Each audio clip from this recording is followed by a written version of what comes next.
ब्रह्मा का पिता है, कौन विष्णु की मां, शंकर का दादा कौन है, हमको दे बता। ये जानने के लिए कृपया सुनिए। जगत गुरु तत्वदर्शी संत रामपाल जी महाराज के अमृत वचन सर्व पवित्र धर्मों के पवित्र शास्त्रों के आधार पर। अब इसके 27 पृष्ठ पर आप देखेंगे, तुलसी साहब जी के ही ज्ञान को आगे और अड़ंगा बनाकर शिवदयाल जी ने आगे समाज में पेश कर दिया। ये है 27 पृष्ठ, पिंड अंड का भेद। अंतर गुफा तहां चल जाऊं और जहां साहिब के दर्शन पाऊं, पांचों नाम जीव जब भाखा, और छठवां नाम गुप्त कर रखा। ये 5 नाम पे गाटा जोड़े, छठा नाम तो ना बताए, नो कहते गुप्त है वो। और पांचों नाम काल के जानो, तब दानी मन शंका आनो। निर्गुण निराकार निर्वाणी धर्मराय, ये 5 बखानी। जीव नाम निज कह विचारी, जान बूझ दानी झक मारी। आगे देखो, कह जीव दृगदानी भाई, हम चल जाए नाम चितलाई। दानी दान चुकाओ आई, जब ये बाट निभन तुम पाई। कही कर अंश कहाँ तुम जाई, बात आपनी कहो बुझाई। कह जीव सतलोक निवासा, मैं चल जाऊं पुरुष के पासा। दानी कह दूर है भाई, अगम पंथ कैसे निभ जाई। कौन नाम मार्ग जो को जाई, कौन नाम से उभरे आई। इतना भेद कहो समझावा, बाट जीव जब घर की पावा। अब जीव वचन, दानी सुनो विधि बात हमारी, हम चले जाऊं पुरुष दरबारी। सुरत नृत ले लोक सिधाऊं, आदि नाम ले काल गिराऊं। और सतनाम ले जीव उबारी, अस चल जाऊं पुरुष दरबारी। अब ये सतनाम और ये आदि नाम ये अलग है। ये 2 अक्षर का नाम है, एक इसमें ओम है, एक गुप्त है, दास बताओगा। ये सतनाम 2 अक्षर का है, और ये आदि नाम ये सार नाम है। इन तीनों का जाप करना है। इस सतनाम का भी 2 अक्षर के और आदि नाम का भी जाप ही करना है। जैसे आपने गुरु ग्रंथ साहब में पढ़ा कि एक नाम गुरुमुख जापे नानक होत निहाल, ये भी जाप करने का है। ये कहते हैं ना, साधना करने का है, जाप करने का नहीं है। और ये राधा स्वामी पंथ, धन धन सतगुरु पंथ, ये एक ही कुएं का पानी है। जय गुरुदेव पंथ मथुरा वाला एक पुस्तक है, सचखंड की सड़क है। और ये प्रकाशित है सच्चा सौदा सिरसा से, सतनाम सिंह जी जो गद्दी के दूसरे अधिकारी हो उनके कर कमलों से। और ये भी वो कुएं का पानी आपको दिखाते हैं, थोड़ा सा फेर बदल कर दिया, समझ गए खींचे तो ये देखिएगा सचखंड की सड़क। अब नाम तय पुस्तक का, ओए होए, ऐसा है जैसे बस मेटल रोड है, इस पर चढ़े गए सतलोक में, और इसमें कख भी कोनी। देखो इस पुस्तक के नाम ने तो सुनका आदमी कटका मर जा भाई, बेला भगवान बस तड़के। पहला भाग है दासन दास हजूर महाराज सतनाम सिंह जी, डेरा सच्चा सौदा सिरसा हरियाणा से छपी है। ये वही है, धन धन सतगुरु तेरा ही आसरा। पहला भाग है। ये मुद्रक है इंद्रसेन प्रबंधक, परमार्थ उपदेश प्रिंटिंग प्रेस, डेरा सच्चा सौदा, सतनाम सा सतनाम सिंह जी मार्ग, सिरसा हरियाणा। फोन नंबर इतना। इनके 226 पृष्ठ पर आपको ले चलते हैं। ये है 226 पृष्ठ, सचखंड की सड़क। और ये अलख नामी आया रे देश छोड़ के, छोड़ के। इसका आगे देखियो, इसका अनुवाद करते समय इन्होंने यहां लिखा है अलख नामी आया रे, सारे देश छोड़ के जी छोड़ के। त्रिलोकी स्थूल सूक्ष्म और कारण युद्ध त्रिलोकी है इनका। तक की सारी रचना काल निरंजन ने की है। संतों का देश सचखंड या सतलोक है, और वही सतपुरुष या आदि पुरुष का स्थान है। इसको कहे सतपुरुष या आदि पुरुष का वही स्थान है, और वह अजर अमर अविनाशी है, और एक सदा एक रस है। वहाँ चैतन्यता ही चैतन्यता है, और प्रकाश ही प्रकाश है। वहाँ कोई भगवान है नहीं वास्तव में। नीचे पिंड तक की कुल रचना का आदि और अंत वही है। और उसी को सतलोक को। अब ये जो है ना संतों का देश सतलोक है, सचखंड या सतलोक है, और उसको भगवो पुरुष का स्थान है। यहाँ तक तो ये ठीक बोल गए कि सुन ली होगी, 5-6 दिन ढंग से लिख दिया। उसी को सतलोक को, सचखंड को, उसी को सतनाम, सत शब्द और सार शब्द कहते हैं। वाह रे वाह, एक कुएं की भांग है सारी। कहते हैं ये सतलोक है, संतों का देश सचखंड या सतलोक है, और वही सतपुरुष आदि पुरुष का स्थान है। और उस वो अजर अमर है, चेतनता ही चेतनता है, प्रकाश ही प्रकाश है, वहां कुछ भी नहीं है। और उसी को, इस सतलोक को सतनाम, सतनाम, सतशब्द और सार शब्द कहा जाता है। अब आपको पता लग गया ये एक का कुएं का पानी है। जय गुरुदेव पंथ। ये सच्चा सौदा धन धन सतगुरु सिरसा और जगमाल वाली। और ये गंगुआ के अंदर 600 मस्ताना, ये भी वहीं से निकला हुआ है। और ये कृपाल सिंह जी का मिशन है जो दिल्ली में, और साथ में वो जो जयमल सिंह जी ने चलाया ब्यास से, आगरा से, सब एक ही कुएं का पानी है और यही जल है उनके पास, यही ज्ञान है जो आपको बताया जा रहा है। अब ये कहते हैं कि सतलोक में प्रकाश ही प्रकाश है, नूर ही नूर है, वह सतपुरुष नहीं है। और आत्मा जब उसमें पहुंच जाती है तो ऐसे मिल जाती है जैसे बूंद समुद्र में, यानी जैसे डूब का मरना होता है। तो पुण्यात्मा पहले तो ये इंटरेस्ट किसी का हो नहीं कि उसमें जाकर मरा डूब के, उसमें एक रस हो जाए। यही प्रत्यक्ष उदाहरण बता दिया। अगर कोई नो के समुद्र में भगवान है, चलो कूद छलांग लगाओ, कितने के मरेंगे, एक आधा बोड़ा बेशक चला जाओ उसमें। नहीं तो समझदार व्यक्ति ने कहा वाह विवाह, भगवान को तो कहते हैं, उसके दर्शन करते हैं, उसके रोमकूप में करोड़ सूर्य करोड़ चंद्रमा मिला दे, ऐसी रोशनी है परमात्मा की वाणी में। तो ऐसा लिखा कबीर जी की वाणी में। और वहां चले गए हंस उसके चौर करते हैं भगवान के, फिर निराकार के चौर कैसे करेंगे। और फिर ये बताते हैं कि एक समय सावण सिंह जी ने कथा सुना रखी है कि एक इंद्रमती नाम की रानी थी, और कबीर साहब के समय में हुई। वैसे तो इन्हें पता ही नहीं कहेगा वो कब हुई थी, कब परमात्मा आए थे। फिर भी इन्होंने जैसा जोड़ जुगाड़ करके ज्ञान दिया वो ज्ञान समझते हैं। और रानी इंद्रमती गुरु कबीर साहब की शिष्या थी। कबीर साहब तो पहले जाकर समुद्र में लीन हो गए उस सतपुरुष में। और पीछे तो इंद्रमती रानी जब गई तो ये क्या बताते हैं, उसमें डूब का मरण गई जब हुआ पीछे से, तो वहां क्या देखा कि कबीर साहब को की पदवी देखी, वहां पर वो तो सतपुरुष है। तो वहां इंद्रमती रानी कहती है कि हे भगवान, आप सचमुच, आप तो अकाल मूर्त हो, आप तो सतपुरुष हो, और मुझे पहले पता चल जाता तो मैं आपकी सेवा नहीं करती। अब देखो इनकी अकल। इनके विधान अनुसार, राधा स्वामी वालों के विधान अनुसार, जय गुरुदेव वालों के विधान अनुसार, यदि ये माने कि वो पहले कबीर साहब लीन हो गए सतपुरुष में, उस नूर में, समुद्र में, और पीछे इंद्रमती उसमें समा गई, तो फिर बात कैसे करी उन्होंने वहां जाके? वो तो खत्म हो गया अस्तित्व, तो बूंद ने समुद्र में डाल के फिर बता उसका अस्तित्व बताओ दूसरा कैसे हो गया? फिर वहां कबीर साहब को देखा कैसे सतपुरुष रूप में? वास्तविकता ये है कि Kabir is God, Kabir is supreme God, यह सतपुरुष है, अविनाशी गॉड। और ये वहां परमात्मा अपने करोड़ सूर्य मिला दे, करोड़ चंद्रमा से, रोमकूप की 100 ऐसा रूप है मालिक का।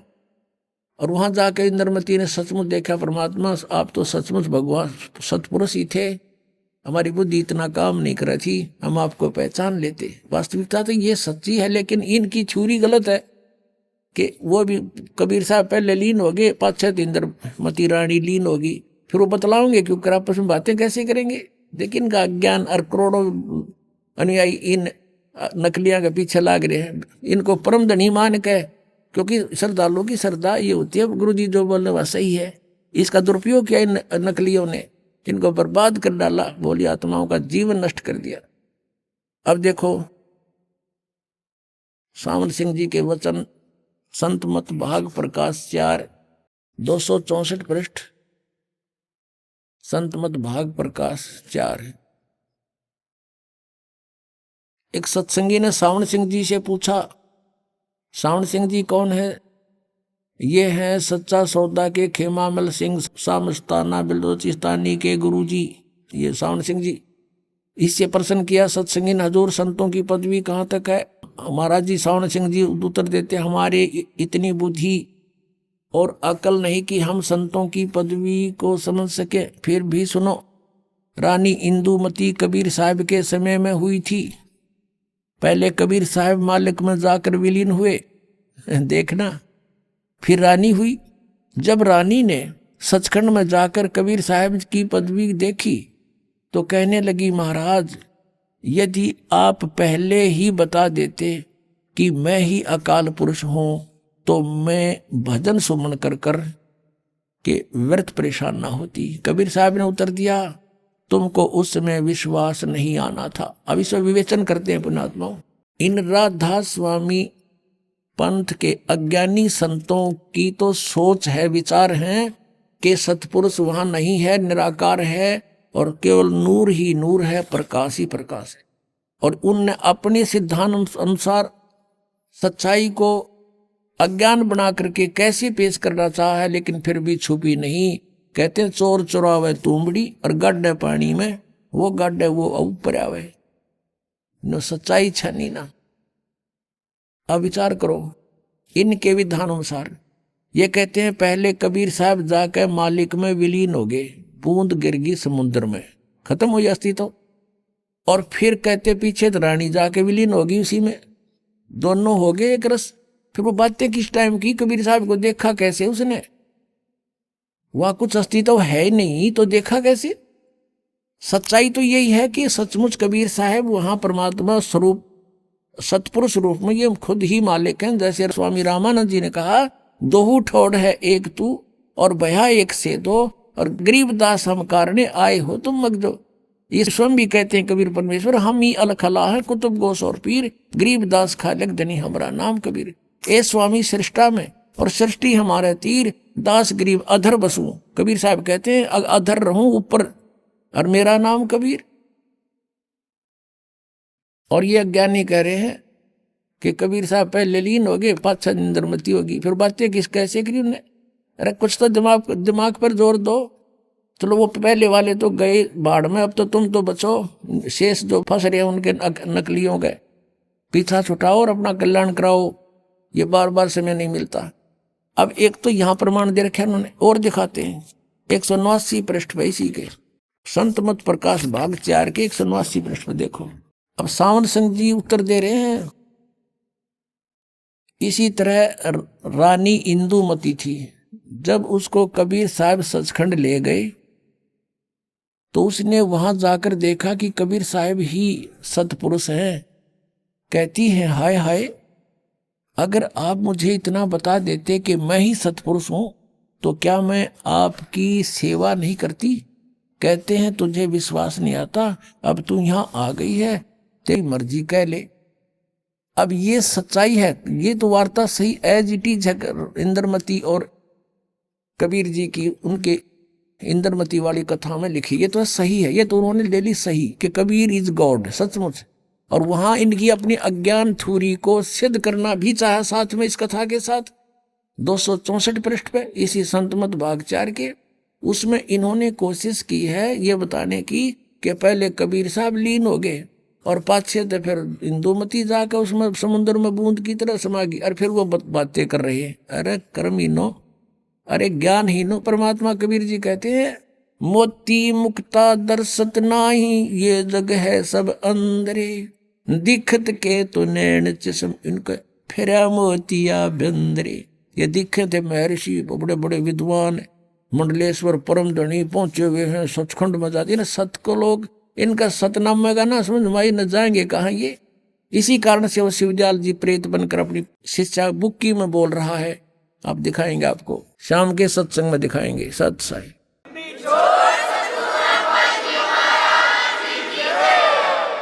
परम पिता परमात्मा पूर्ण ब्रह्म सारी सृष्टि के रचनहार कुल मालिक कबीर परमेश्वर जी अपनी प्यारी आत्माओं को अपनी जानकारी देने के लिए स्वयं ही प्रकट होते हैं, यहाँ पर आते हैं।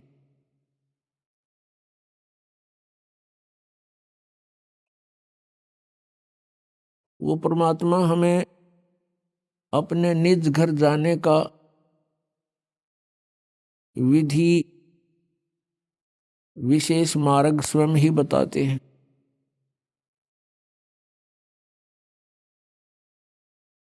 परमात्मा ने अध्यात्म ज्ञान को स्वयं ही यहाँ आकर के बताया है। कबीर देव जी ने, उन्होंने बताया कि सबसे पहले आप जी का गुरु होना चाहिए। गुरु भी अधिकारी हो, पूर्ण गुरु हो, और विदाउट गुरु, गुरु के बगैर कोई भी साधना आप करते हो वो यूजलेस होती है।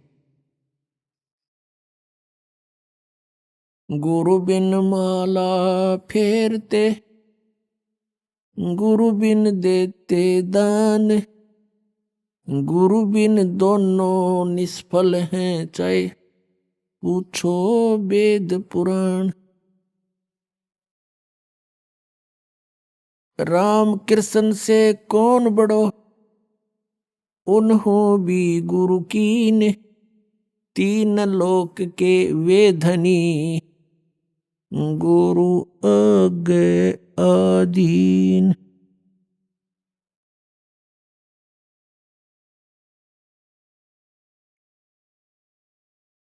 कबीर गर्भ योगेश्वर गुरु बिना, लाग्या हर की सेव, कहें कबीर बैकुंठ से, वो फेर दिया सुख देव। राजा जनक गुरु किए, फिर कीनी हर की सेव, कहें कबीर बैकुंठ में, चले गए सुखदेव। गुरु गोविंद दोनों खड़े, काके लागू पाए, बलिहारी गुरु अपना, जिन गोविंद दियो मिलाए।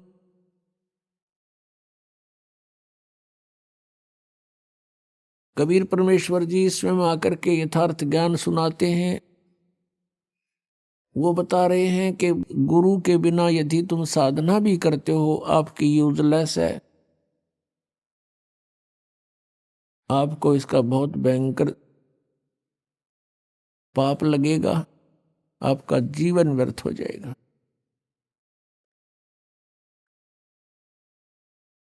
फिर उदाहरण देते हैं कि तुम राम और कृष्ण से तो किसी को बड़ा नहीं मानते, और श्री राम श्री कृष्ण जी ने भी गुरु बनाए, और गुरु के सामने शिष्य की तरह विनम्र रहे। राम कृष्ण से कौन बड़ो, उन्हों भी गुरु कीन, और तीन लोग के वे धनी, गुरु आगे आधीन। अब कितनी इंपॉर्टेंस है गुरु की। और जो गुरु नहीं बनाते, मनमुखी साधनाएं करते हैं, गुरु के बिना, जिसको निगुरा बोलते हैं, उसका कहीं ठिकाना नहीं होता। फिर प्रमाण देते हैं परमेश्वर जी के गर्भ योगेश्वर गुरु बिना, लाग्या हर की सेव, यानी भगवान की पूजा करने लगा कौन, सुखदेव ऋषि। मां के गर्भ से ही उसको ज्ञान हो गया था कि इस संसार में बहुत ज्यादा समस्याएं हैं, और बाहर जाते ही हमारी बुद्धि पर पत्थर गिर जाते हैं। मां के गर्भ में इस प्राणी को सब याद रहता है कि तेरा उद्देश्य क्या है, और तू पहले जन्मों में कितने कितने कष्ट उठा चुका है,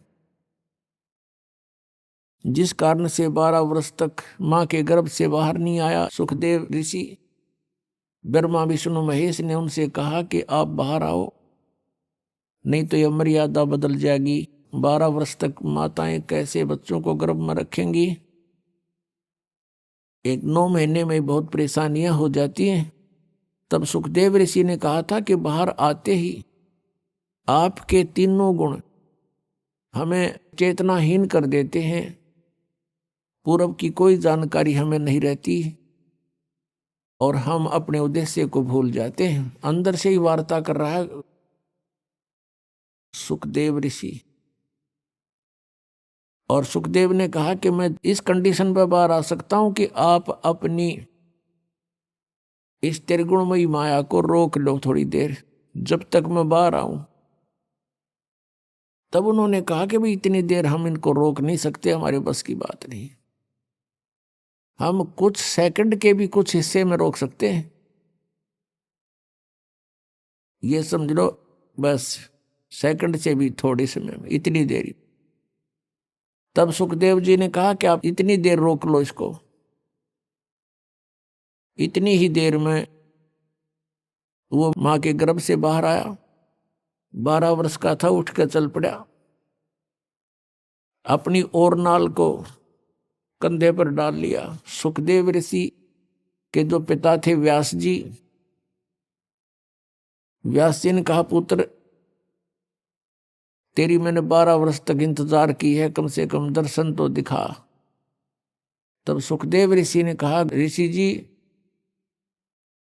अब मैं इस ज्ञान से परिचित हो चुका हूं, या कोई किसी का पिता पुत्र नहीं है, ये तो संस्कार उलझे पड़े हमारे, और ना जाने कितनी बार आप मेरे बाप बन लिए, ना जाने कितनी बार मैं तेरा बाप बन लिया।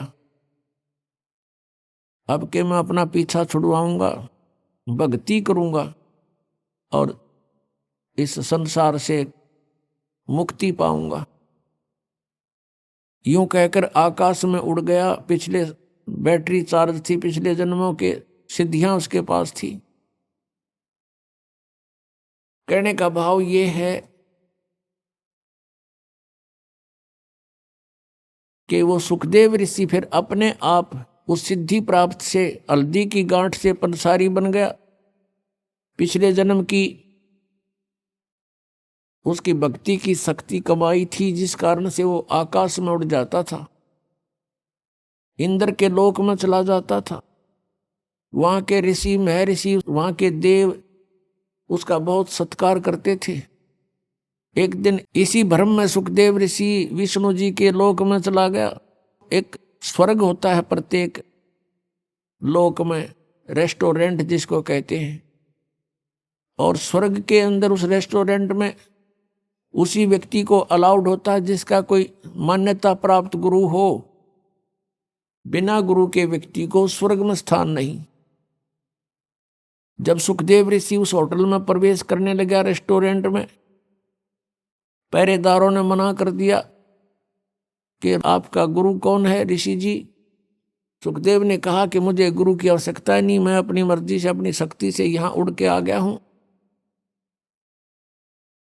पहरेदारों ने कहा कि बिल्कुल नहीं, आप अंदर नहीं जा सकते। भगवान विष्णु का आदेश है कि बिना गुरु का व्यक्ति स्वर्ग में प्रवेश नहीं कर सकता। अब सुखदेव ऋषि ने कहा कि मेरी विष्णु जी से बात कराओ। इतना अंडी पाक रहा था। अब सुखदेव ऋषि ने सोचा था कि विष्णु जी मुझे शाबाशी देंगे और कमर थपथपावेंगे, वाह महर्षि वाह, बहुत अच्छी भक्ति की, पहुंच गया स्वर्ग में, उड़ का आ गया। विष्णु जी के पास ये बात गई। विष्णु जी अपने घर से बाहर आए, महल से। सामने सुखदेव ऋषि खड़े थे बाहर। विष्णु जी के पास जब ये बात गई कि एक सुखदेव नाम का ऋषि मृतलोक से आए हैं और स्वर्ग में प्रवेश करना चाहते हैं, उनका कोई गुरु नहीं है, भगवान आपका क्या आदेश है। तो विष्णु जी ने कहा कि आदेश मेरा फाइनल है, आज कोई नया आदेश नहीं है, बस पार्क दो, उसको मना कर दो। उन्होंने कहा जी हमने मना कर दिया है। वो कहता है मैं यही रहूंगा जब तक मेरी विष्णु जी से बात नहीं होगी, तब तक मैं वापस नहीं जाऊंगा। विष्णु जी बाहर आए और पूछा ऋषि जी यहां कैसे आए। अब सुखदेव ऋषि ने सोचा था भगवान बड़े खुश होंगे। भगवान के बोलने के लहजे से वो समझ गया कि ये खुश नहीं है। तब सुखदेव ऋषि ने कहा कि मैं स्वर्ग में विश्राम करने आया हूं। विष्णु जी ने पार्षदों से पूछा, भाई क्यों आपने क्यों मना कर दिया इसको, इनको, ऋषि जी को। पार्षदों ने फिर दोबारा दोहराया कि भगवान इन्हें कोई गुरु नहीं बना रखा, ये बिना गुरु के हैं। तो विष्णु जी ने कहा, क्यों ऋषि जी, आपका कोई गुरु नहीं? अक नहीं जी। तो फिर आप प्रवेश नहीं कर सकते स्वर्ग में। अब सुखदेव ऋषि ने और अभिमान की डींग मारी, ने बोला, जी पृथ्वी के ऊपर मेरे बराबर कोई और संत नहीं, मेरे जैसा शक्ति युक्त नहीं, मैं किससे उपदेश लूं? तो भगवान विष्णु ने कहा कि सुखदेव, यह भी तेरी कमजोरी है, ये भी तेरी कमजोरी है, तेरे अंदर अभिमान बोल रहा है, जिस कारण से भी तू भक्ति के योग्य प्राणी नहीं है।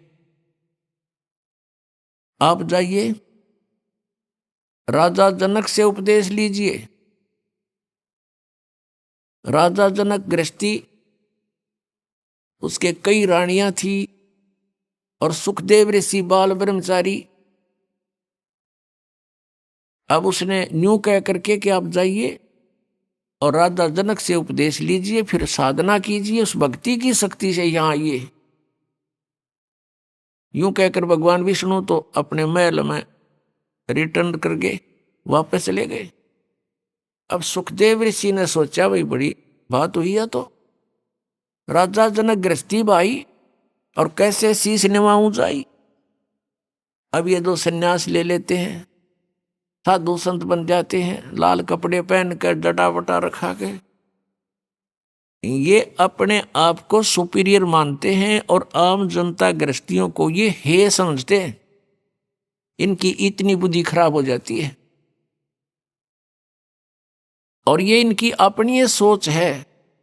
पिछला इतिहास देख लो, जिन भी महापुरुषों ने परमात्मा पाया, जिनके आज गुण गाए जाते हैं, वो सभी गृहस्थी थे, बाल बच्चेदार थे। आदरणीय धर्मदास साहिब जी, आदरणीय मुल्कदास साहिब जी, आदरणीय नानक साहिब जी, एक दादू साहिब जो थे वो बाल बच्चे नहीं थे उनके। आदरणीय गीसादास साहिब जी, आदरणीय गरीबदास साहिब जी, गांव छुड़ानी, जिला झज्जर वाले। तो कहने का भाव ये नहीं है कि बाल बच्चेदार गृहस्थी व्यक्ति पार नहीं हो सकता, और ये भी नहीं है कि जिसने शादी ब्याह ना करवाया वो भी पार नहीं हो सकता। सत भक्ति करनी पड़ेगी, मर्यादा में रहना पड़ेगा, और तो दोनों ही पार हो सकते हैं। तो यह भूल थी सुखदेव के।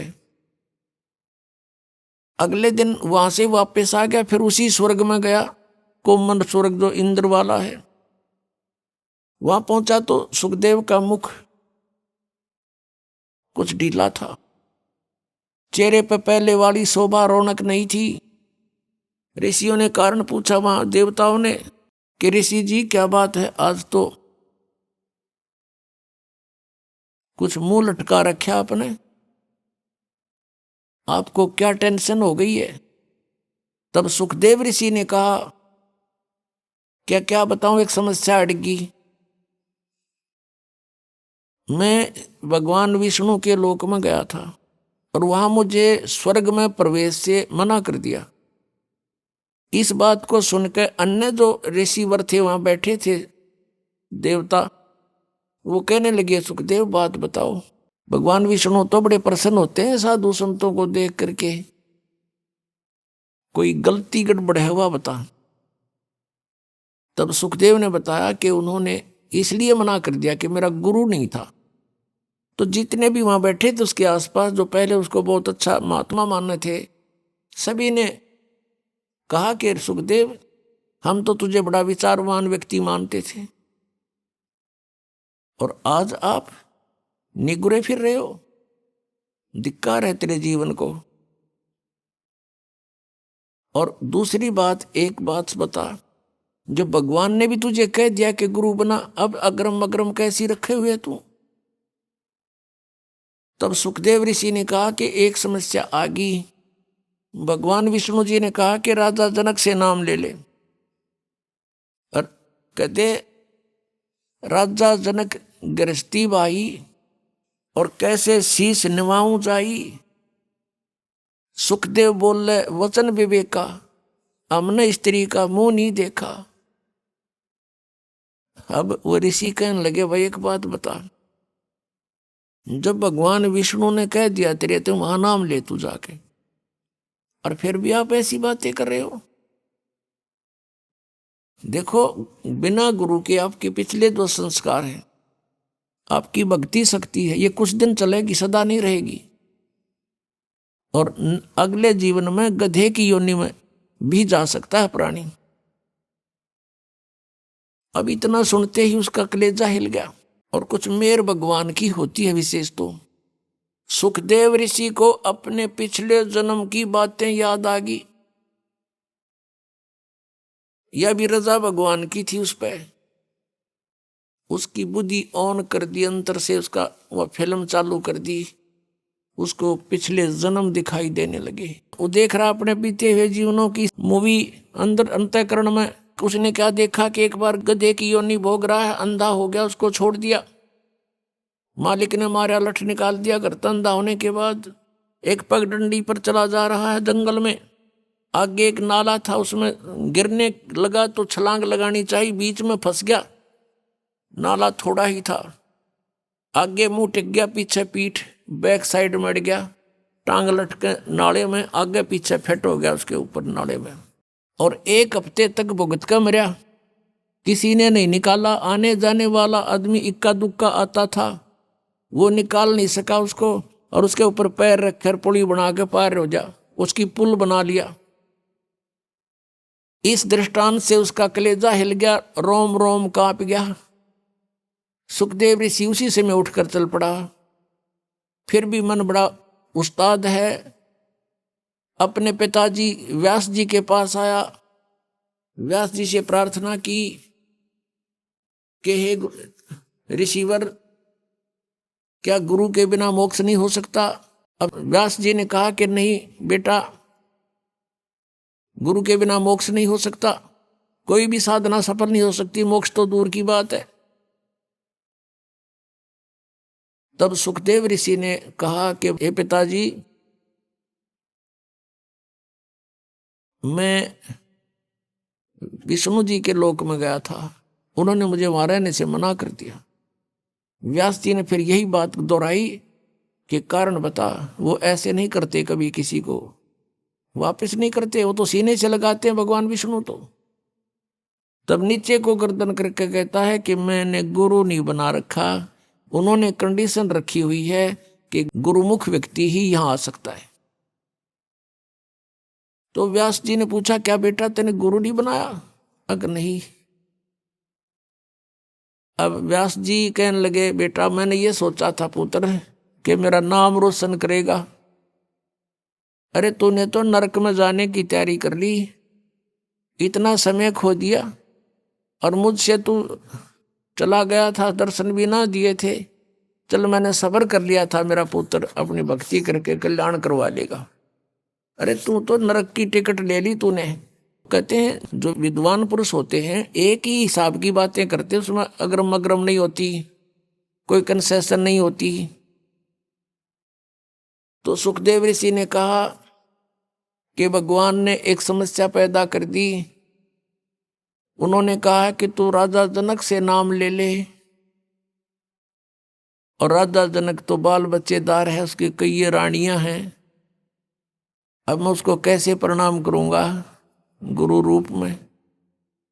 व्यास जी ने माथे का हाथ मारा।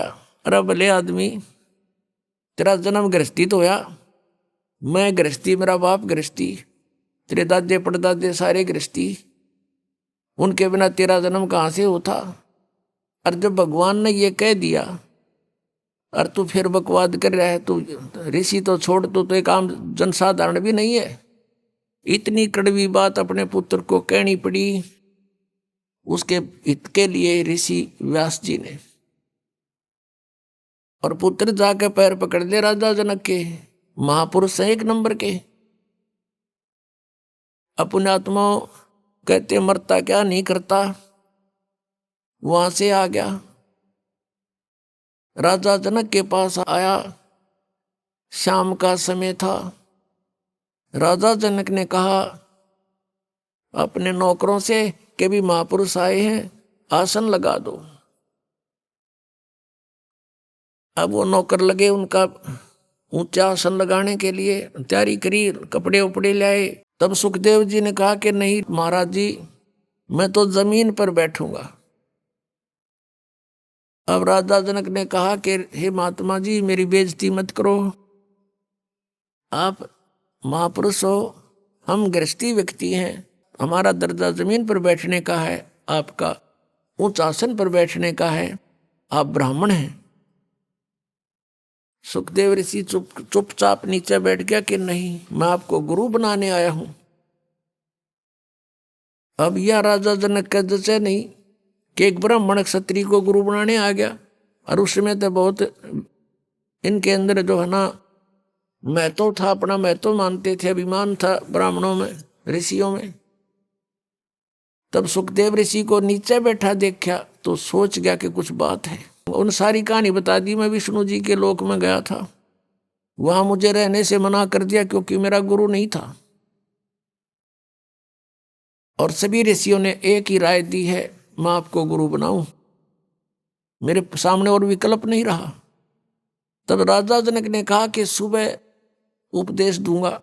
तो सुबह जब राजा जनक ने कहा ऋषि जी बैठ जाओ, नीचे जमीन पर आसन लगवा दिया। राजा जनक ने अपनी पटरानी से, जो कई रानियां थी उनमें से एक मुख्य थी, जो उससे कहा कि आप मुझे स्नान कराओ और मेरी व्यवस्था करो, मैंने स्नान करके नाम दूंगा, उपदेश दूंगा ऋषि को। अब नो सामने सुखदेव ऋषि बैठा, वहीं पर एक चूल्हा जला दिया, उसके ऊपर एक पतीला रख दिया और चूल्हे में 6 मोटे लकड़ जला करके और पानी को ऐसे उबाल दिया, जल को जैसे चाय बनाया करें, उबलने लग जाओ। और राजा जनक ने अपना नहाने का पाटड़ा वहीं साथ में डलवा लिया, उबलते चूल्हे के साथ में। उस पानी का जहां उबल रहा था, गर्म हो रहा था, वहीं साथ में रखवा दिया। और उसकी कपड़े काट के बैठ गया, धोती बांध गए। उसकी पत्नी जो मेन जो रानी थी, वाइफ थी उसकी, वो क्या करती है, उबलते पानी में तो उबलते पतीले में से लोटा भरे और राजा जनक की चोटी में गिरे और हाथ से नहावे। और उधर से सुखदेव ऋषि नो सुकड़े पाछे नोवे, जलेगा यू। वह फिर लोटा डाले, जब वो पाछे न सुकड़े जल गया। राजा जनक देख रहा था उसकी इस गतिविधि को और कहा, व्यास के पुत्र, तू तो बाल ब्रह्मचारी, मैं गृहस्थी व्यक्ति, मेरे स्नान करने के बाद जो ये पानी बह करके नाली में जा रहा है, गटर में, इसमें उंगली दे दे बेटा, जब जानो तो किसा योगी है। इन्होंने बोला मैं ना दूं इसमें उंगली, मेरी तो उंगली जल जाए, इतना गर्म है तो मैं ना गलती करूं ऐसी। कहते हैं राजा विहंस दे जब तारी और मुझे स्नान करावे नारी, ऐसा योग कमाया पूता, क्या बहा जो इंद्री दूता। इंद्री कर्म लगाओ किसके, जैसे जिव्या लेप नहीं मधुरस के। अब राजा जनक से उपदेश लेकर सुखदेव जी ने फिर अपनी साधना की। वो फिर स्वर्ग में गया, यानी स्वर्ग तक भी जाने का जो मार्ग है वो गुरु के बिना नहीं हो सकता। और हमने जाना सतलोक, तो क्या कहते हैं इसके विषय में परमेश्वर कबीर जी ने हमें उदाहरण दिया कि गर्भ योगेश्वर गुरु बिना, वो लाग गया हर की सेव, भगवान की पूजा करने लगा। कहे कबीर बैकुंठ से वो फेर दिया सुखदेव, राजा जनक गुरु किए फिर कीनी हर की सेव। कहे कबीर बैकुंठ में फिर चले गए सुखदेव। पुणात्माओं, परमात्मा स्वयं आए लगभग 600 वर्ष पहले। सन 1398 में सतलोक से चल करके आए थे परमात्मा, और लहर तारा तालाब में एक जंगल में कमल के फूल पर विराजमान हुए थे। संवत 1455 ज्येष्ठ सुदी पूर्णमासी को, और वहां से एक नीरू नीमा नाम के जुलाहा दंपति उनको उठा ले गए थे।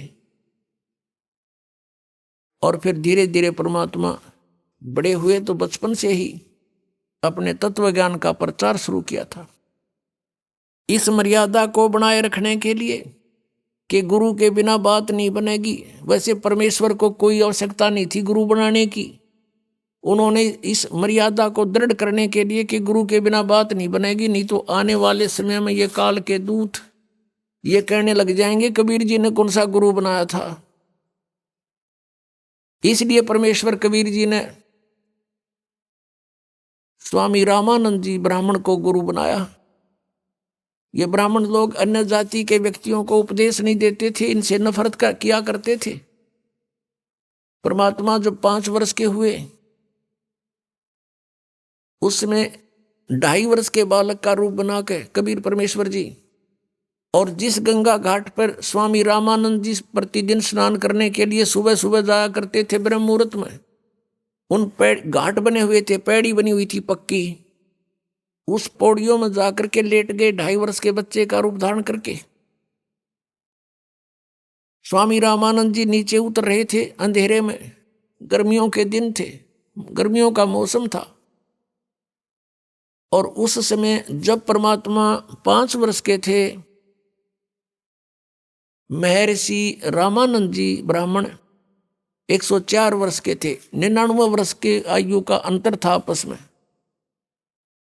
वो जो ही नीचे को उतर रहे थे, परमात्मा 2.5 वर्ष के बच्चे में के रूप में लेटे हुए थे, सिर में खड़ाऊं लगी, पैर की जूती लकड़ के होते थे उनके खड़ाऊं, रामानंद जी की खड़ाऊं भगवान के सिर में लगी, बच्चे की तरह रोने लगे। रामानंद जी तेजी से झुके, कोई बालक के चोट लगी, संत दयालु बहुत होते हैं, और एकदम झुके तो उनके गले में एक तुलसी के मनके की कंठी होती है, जो वैष्णव साधु दीक्षित साधु होने का प्रतीक माना जाता था। तो वह कंठी रामानंद जी की निकल के कबीर परमेश्वर के गले में गिर गई अंधेरे में। रामानंद जी ने देखा नहीं। रामानंद जी ने सिर पे हाथ रखा कि बेटा राम राम बोल, राम के नाम से सुख होता है, तुझे पीड़ा हुई है ठीक हो जाएगा, राम का नाम बोल। और तू लगता है रास्ता भूल के आ गया अंधेरे में, बेटा यहाँ ऊपर पटरी पे बैठ जा, सुबह तेरे घर भिजवा दूंगा मैं, जिसका भी होगा पता करा लूंगा, बैठ जा। अब रामानंद जी तो उनको ऊपर को भेज कर आप नीचे को स्नान करने को चल पड़े। परमात्मा अंतर ध्यान हुए। रामानंद जी स्नान करके बाहर आए, तब तक सुबह हो चुका था, सूर्य उदय हो चुका था। देखा बालक कहीं नहीं, सोचा चला गया होगा जिसका होगा, बात खत्म हुई। कुछ दिन के बाद परमात्मा ने महर्षि रामानंद जी के एक शिष्य विवेकानंद को जा छेड़ा और उससे प्रश्न उत्तरों की कि ब्रह्मा जी के माता पिता कौन है, ऋषि जी मुझे बता दे, ब्रह्मा विष्णु महेश के माता पिता कौन है। वो कहने लगे इनके कोई माता पिता नहीं। परमात्मा ने कहा तू झूठ बोल रहा है, उठा शिव पुराण के अंदर रुद्र संहिता अध्याय 5 से 9 तक पढ़ के सुना दे। और मैंने सुना है कि ऐसे ऐसे शिव पुराण में लिखा है कि विष्णु जी के पिता काल रूपी ब्रह्म और दुर्गा है इनकी माता। तब उसने कहा कि तूने इन ग्रंथों के विषय में जानकारी कैसे हुई और तूने ये तिलक विलक कैसे लगा रखा है, क्या तूने कोई गुरु बना रखा है। परमात्मा ने कहा मैंने गुरु बना रखा है। और किसको गुरु बना रखा है तूने, कि जिसको तूने बना रखा है। विवेकानंद जी कहते हैं कि मैंने तो पंडित 1008 श्री रामानंद जी महर्षि को गुरु बना रखा है। तेरी जाति क्या है। परमात्मा के बोलने से पहले श्रोता ही खड़े होकर कहते हैं ये तो नीरू धानक जुलाहे का बेटा है। तब वो ब्राह्मण ने विषय बदल दिया सारा ही और कहा देखो भाई कितना झूठा और कपटी है, मेरे गुरुजी ब्राह्मण है, ये धानक जुलाहा है छोटी जाति वाला। हमारे गुरुदेव तो छोटी जाति वालों से बात भी नहीं करते, दूर से पर्दा लगाकर बात करते हैं। और ये झूठा कहता है मैंने गुरु बना रखा, रामानंद जी को गुरु बना रखा। कहने का भाव ये है कि काफी विवाद हो गया। उसने रामानंद जी को जाके बताया, शेषनाथ जी हमारी नाक काट दी एक जुलाहे के बालक ने, अपने आप को गुरु बताता है। लंबा विषय है, थोड़ा शॉर्ट करके बताएगा दास। परमात्मा को सुबह वहां पकड़ कर ले आए, 10-8-9 मस्टंडे रामानंद जी के सामने खड़ा कर दिया। तब रामानंद जी से वार्ता हुई तो रामानंद जी ने पूछा, बच्चा मैंने आपको शिष्य कब बनाया, तो झूठ बोलता है। परमात्मा ने कहा, नहीं स्वामी जी झूठ नहीं बोलता। एक दिन आपको याद होगा, स्नान करने के लिए आप सुबह सुबह गए थे और वहां पर मैं पैड़ियों पर लेटा हुआ था, आपकी खड़ाऊ मेरे सिर में लगी थी। आपने कहा था बेटा राम राम बोल, और आपने मुझे उपदेश दे दिया, मैंने उपदेश ले लिया। तब रामानंद जी ने कहा कि नहीं, वो तो छोटा बालक था, 2-2.5 वर्ष का बच्चा था, तू तो बहुत बड़ा है। पुण्यात्माओं, 2.5 वर्ष के बच्चे में और 5 वर्ष के बच्चे में एज में, शरीर में डबल डिफरेंस हो जाता है, दूना अंतर होता है। तब परमात्मा ने क्या लीला की, स्वामी रामानंद जी के कुटिया के पास किसी सेवक की खाट थी, चारपाई थी। आइए अब हम उन श्रद्धालुओं के अनुभव जानते हैं जो जगत गुरु तत्वदर्शी संत रामपाल जी महाराज जी से दीक्षा प्राप्त कर चुके हैं तथा उनके द्वारा बताए गए भक्ति मार्ग पर चल रहे हैं। नमस्कार जी। नमस्कार। क्या नाम है जी आपका? हरमिंदर कौर, हलुवालिया। कहाँ से आए जी आप? पूना से। अच्छा, आपसे एक बात जानना चाहेंगे कि संत रामपाल जी महाराज जी से कब जुड़े हैं आप? संत रामपाल जी महाराज से 2003 में जुड़े हैं। लगभग 16-17 साल आपको संत रामपाल जी महाराज जी से नाम दीक्षा लिए हुए हो गए हैं। हाँ जी। संत रामपाल जी महाराज जी से नाम दीक्षा लेने से पहले आप क्या भक्ति साधनाएं करते थे? जब मेरी शादी नहीं हुई थी उससे पहले हम लोग गुरुद्वारे जाते थे, और शादी के बाद फिर गुरुद्वारे में भी जाते थे और मंदिर में भी जाया करते थे। देवी देवताओं की पूजा करते थे और गुरुद्वारे जाते थे। व्रत वगैरह भी करते थे? हाँ जी, व्रत भी रखे हैं। आप एक बात बताइए, साधना आप कर रहे थे, भक्ति आप कर रहे थे, तो फिर आपने संत रामपाल जी महाराज जी से नाम दीक्षा क्यों ली? मेरे हस्बैंड के को एक समय ऐसे आया था कि मेरे हस्बैंड का काम में बहुत प्रॉब्लम हो गई थी। उनका जो पार्टनर था वो उनको धोखा दे के कंपनी से निकल गया था। तो उस समय इनके एक मित्र जो थे वो संत रामपाल जी महाराज जी से उन्होंने नाम दीक्षा ली हुई है, वो उनको मिले। तो उन्होंने संत रामपाल जी महाराज जी के बारे में बताया और इन्होंने फिर वो उसी समय उधर टिकट करा के 2 दिन के बाद चले गए थे। नहीं, आपके जो हस्बैंड के दोस्त थे उन्होंने संत रामपाल जी महाराज जी के बारे में आपके पति को बताया। ऐसी कौन सी बातें उन्होंने आपके पति को बताई उनके दोस्त ने कि उन्होंने तुरंत एक्सेप्ट कर लिया कि इतनी दूर हरियाणा में संत रामपाल जी महाराज जी से नाम दीक्षा लेनी चाहिए? मेरे हस्बैंड एक बार उनके यहाँ गए थे तो उनका चेहरा बहुत उतरा हुआ था। तो उनके मित्र ने उनसे पूछा कि क्या बात है, आप बहुत परेशान दिख रहे हैं।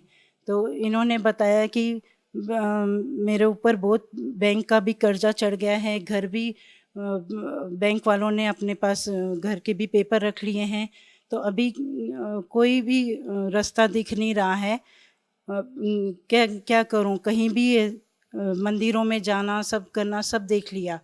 तो उन्होंने बोला कि आप संत रामपाल जी महाराज जी के पास आश्रम में एक बार जाके देखिए, आपके सब प्रॉब्लम वहीं पे सॉल्व हो जाएगी।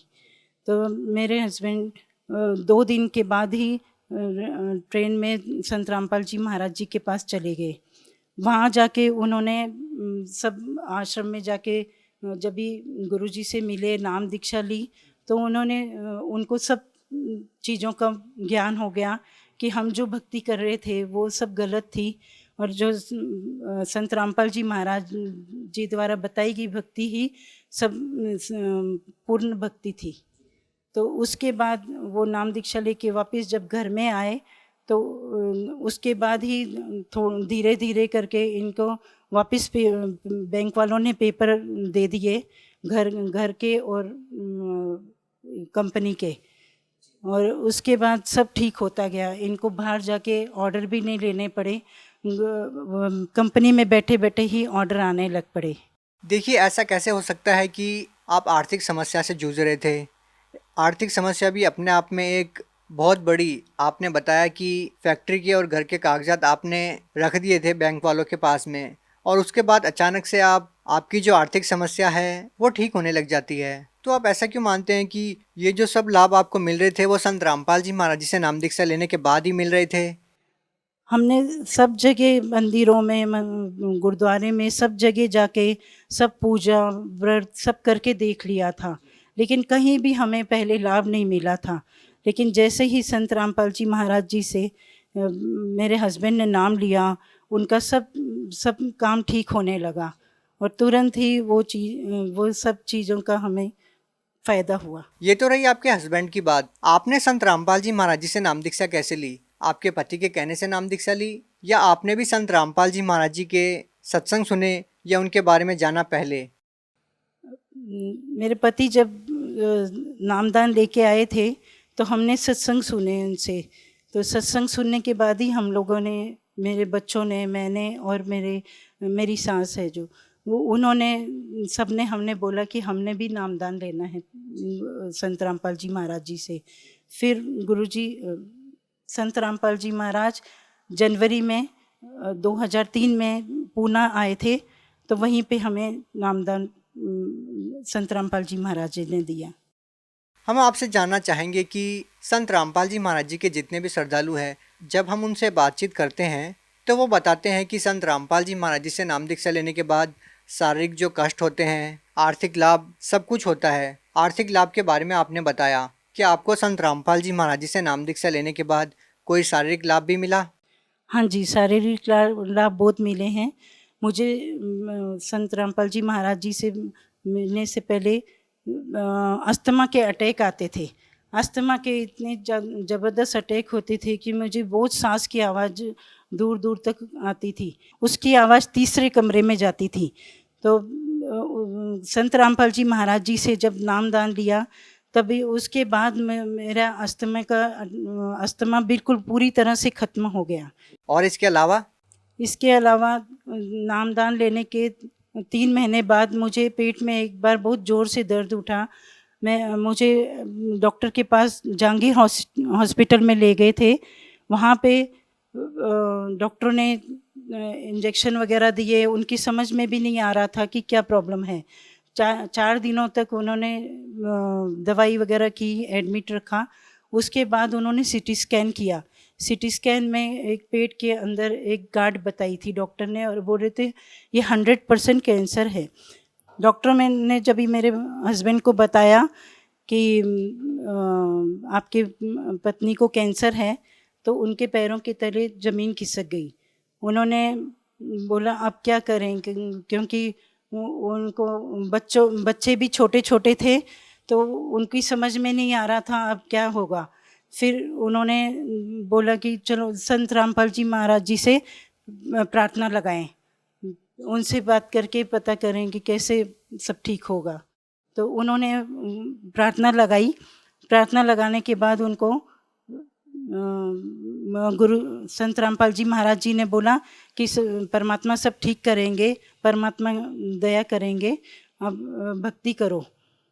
उसके बाद फिर जब भी वापस से लीवर से पानी लिया डॉक्टरों ने और टेस्ट के लिए भेजा, तो उस दिन पूरी रिपोर्ट ठीक आई है। संत रामपाल जी महाराज जी की वजह से ही मेरा कैंसर ठीक हो गया था। संत रामपाल जी महाराज से नाम दीक्षा लेने के बाद आपको और क्या लाभ मिले? मेरे दोनों बेटों को एक अजीब सी बीमारी हो गई थी जिसका नाम नागिन बोलते हैं, तो वो दोनों को हो गया था। लेकिन परमात्मा, संत रामपाल जी महाराज जी से प्रार्थना लगाई तो उन्होंने बोला परमात्मा सब ठीक करेंगे, और उसके बाद उनके वहीं पे वो प्रॉब्लम सॉल्व हो गई, नागिन वहीं पे रुक गई। परमात्मा की दया से दोनों बहुएं मेरी बेटियां बन के घर में आई हैं। तो वो हमारे घर में, जैसे परमात्मा ने हमें आशीर्वाद दिया था कि आपका घर मिनी सतलोक परमात्मा ने बना दिया है, तो वैसे ही आज मिनी सतलोक घर में बना हुआ है। और क्या लाभ मिले आपको? मुझे एंजाइटी की प्रॉब्लम थी। मुझे इतनी घबराहट हो जाती थी कि मेरी हार्ट बीट बहुत तेज़ हो जाती थी। इससे मुझे मेरे हस्बैंड हॉस्पिटल में ले जाते थे। उधर डॉक्टर मुझे 4-5 दिनों तक हॉस्पिटल में एडमिट करके रखते थे ऑक्सीजन लगा के, तो उन्हें भी बीमारी का कुछ पता नहीं चलता था।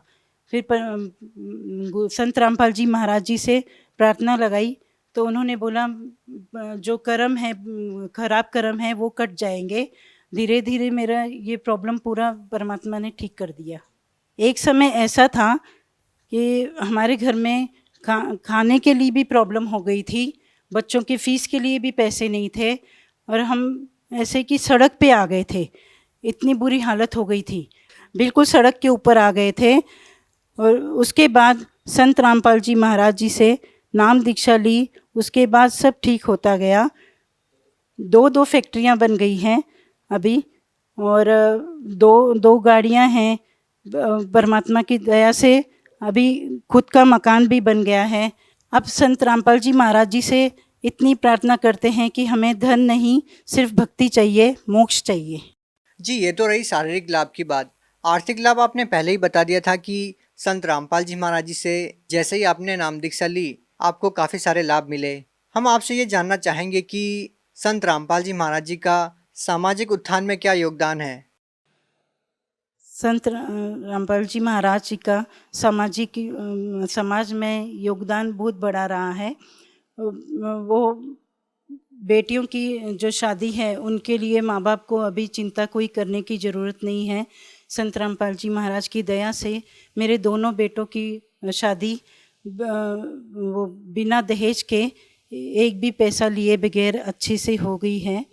देखो ऐसा है ना, बगैर दहेज के बहुत सारी शादियां हो जाती है, लेकिन बेटियों के साथ बाद में बहुत ज़्यादा प्रॉब्लम हो जाती है और फिर परिवार वाले दहेज मांगने लग जाते हैं और फिर वही परिस्थिति आके खड़ी हो जाती है। हम आपसे ये जानना चाहेंगे, क्योंकि बहुत सारे लोग ऐसे हैं जो इस बात को लेके आश्वस्त नहीं हैं। उनका मानना है कि बाद में बेटियों के साथ समस्या होती है। हम आपसे ये पूछना चाह रहे हैं, आपके जो बच्चों की शादी हुई है उनकी शादी को कितना साल हो गया है? बड़ी वाली जो बहू है उसको 10 साल हो गए हैं और छोटी वाली को 5 साल हो गए। तो अभी तक आपके जो बच्चों की शादियां हुई हैं आपने किसी भी तरह की दहेज की मांग नहीं की है? नहीं, उनसे एक भी पैसा दहेज में नहीं लिया है। ये प्रेरणा कहाँ से मिलती है आप लोगों को? संत रामपाल जी महाराज जी की दया से वो प्रेरणा मिली है, क्योंकि उन्होंने जो दहेज प्रथा को ख़त्म करने का जो प्रयास किया है उनको देखकर हमें ये प्रेरणा मिली है उनसे कि दहेज लेना बहुत गलत बात है।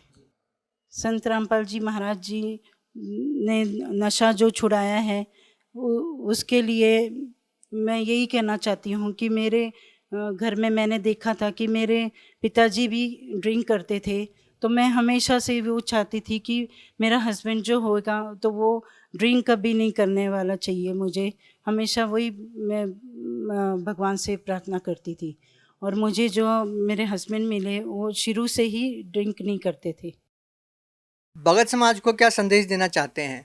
भगत समाज से यही प्रार्थना है कि संत रामपाल जी महाराज का ज्ञान सुनकर आप उनका ज्ञान समझे और परमात्मा की शरण में आए। जी धन्यवाद। सच से।